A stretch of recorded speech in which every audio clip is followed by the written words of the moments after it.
open.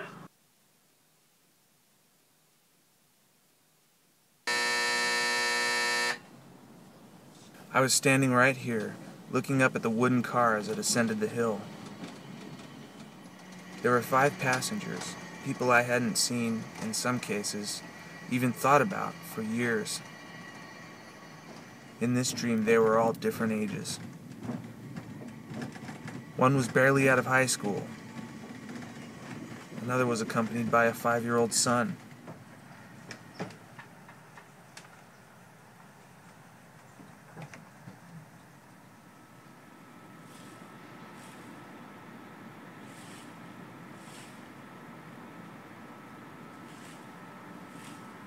The other day, Dinah saw an open email on my laptop. An invitation to my 10th class reunion featuring those 5 faces. She asked me who they were.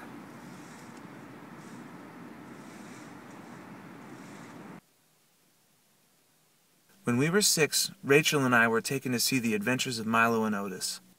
This came at the tail end of the long Indian summer day spent at the beach. During one intense scene, I reached over to steal some of Rachel's popcorn, and she bit my hand. Looking back, we used to jokingly refer to this as our first date. If so, it was also our last. Maybe I was always a little bit in love with Rachel Jacobs, but then who wasn't? She had one of those mysterious yet unmistakable auras drawing everyone towards her. She resented this attention immensely, and I think one of the reasons we got along was because I learned to respect her space.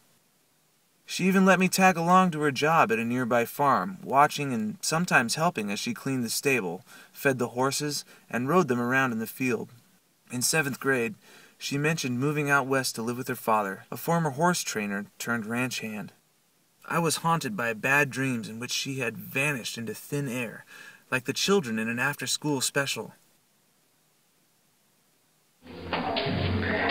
Did you just fall down? Yes, man. Yes, man. There's not much 4th graders won't talk about. If something's on their mind, it gets spoken. It's a testament to Joel's natural sense of authority that when he arrived, no one brought up his leg brace. No one spoke of his 9-month absence. And no one even thought about the daredevil stunt that had gone wrong, which had wounded him and killed his little brother. Jules was not his real name. Sometime around 6th grade, everyone began using his nickname instead of calling him David Isaac. I'm pretty sure it was actually from his favorite movie, Pulp Fiction, which Jules used to quote all the time with a wink or a grin. "I'm trying, Ringo. I'm trying real hard." Jules was the funniest, serious person I have ever known. Why am I doing it? I still don't know yet. You ready? Oh, that's what it was. The beer. Only twice did I witness Jules' mask drop. Once in CCD, when the teacher brought up Cain and Abel, and then again on 9/11. In the midst of hysterical babbling, I noticed he was sitting frozen in his seat, arms gripping the desk, staring straight ahead, and exhaling slowly like he knew exactly what needed to be done. That made one of us.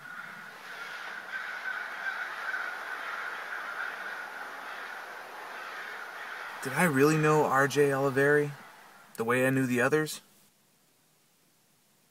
When I remember her, I always think of her teeth. Not as they actually were, but as I imagined them. Sharp, deadly, and her grin almost wolfish. R.J. had authority, based on both charisma and accomplishment. Of course, she was also from the town next door to ours, a wealthy enclave. I went to her house only once, for a small get-together in 8th grade, and it felt I was entering the Great Gatsby's estate. She had gotten me drunk and plopped one of her mom's wigs right on my head. I accidentally wore it home and woke up with it in the morning. As it turned out, my invitation was accidental. RJ had confused me with another Jacob at our school, whose mother also had cancer, like hers. She had wanted to trade notes. Her mother was a debutante turned 60s bomb thrower.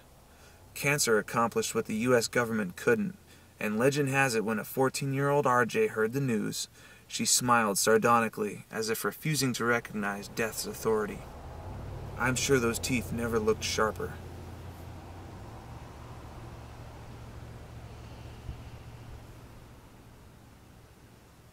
I have to admit I didn't like Jared Essaw, and with good reason too, at least initially. He used to bully me incessantly when we were kids, and it began when I went to his house one day after school. I was playing his Game Boy and I paused it to open the door for Jared's mom. She complimented me and glared at Jared. He stormed towards me, snatched the Game Boy out of my hands and hurled it at the wall, destroying his own device in the process. That was the essence of Jared. No matter how aggressive he was always primarily hurting himself. He wrote an unexpected biographical sketch in freshman English that I've never forgotten.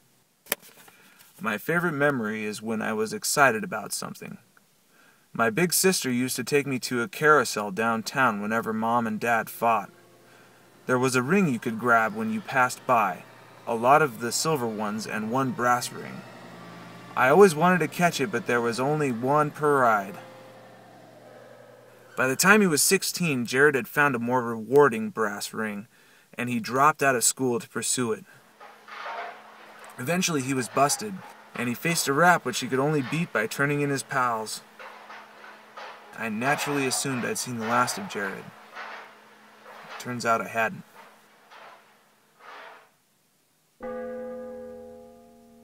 Leah Rodriguez always used to make fun of me. I should have taken the hint, but back then I was pretty dense. It only clicked when I took her best friend to prom and ended up making out with Leah instead. She kept giggling and laughing at me. I thought it was because she was high, but eventually she told me the real reason. I was a terrible kisser.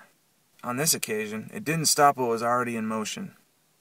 The things I liked about Leah were the very things that kept our relationship off and on instead of truly serious. Leah passed every test, so I concocted new ones. Finally, my arrogance pissed her off more than my unreliability, and she dumped me days before the senior prom. We had a tense reconciliation the last week of school, allowing me to graduate with something like a free conscience. Already by high school graduation, we'd been heading in different directions. She half-heartedly to a community college, and me off on a full scholarship to tackle the big city. I assumed, condescendingly of course, that Leah would drop out, marry some guy, and have kids early, and not necessarily in that order. And I was right. It was myself I was dead wrong about.